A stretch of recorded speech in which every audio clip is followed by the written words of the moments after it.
നമസ്കാരം. ഏവർക്കും ട്രാവൻകൂർ നോബൽ ന്യൂസിൻ്റെ സുപ്രഭാതം. ദിനസൂചിക.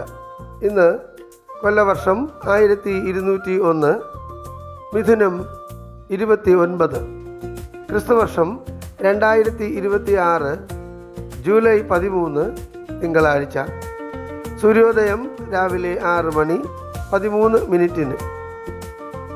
തിരുവാതിര നക്ഷത്രം, കൃഷ്ണപക്ഷ ചതുർദശി തിഥി. ഇന്നത്തെ രാഹുകാലം രാവിലെ 7:46 മുതൽ 9:19 വരെ. ഉത്തരായണ കാലം, ഗ്രീഷ്മ ഋതു. ഇന്ന് സൂര്യൻ അസ്തമിക്കുന്നത് വൈകുന്നേരം 6:41. ഏവർക്കും ഞങ്ങളുടെ ശുഭദിനാശംസകൾ. ഇന്നത്തെ പഞ്ചാംഗം തയ്യാറാക്കിയത് ജ്യോതിഷരത്നം ഡോക്ടർ അജിത് കരുവപ്പള്ളി.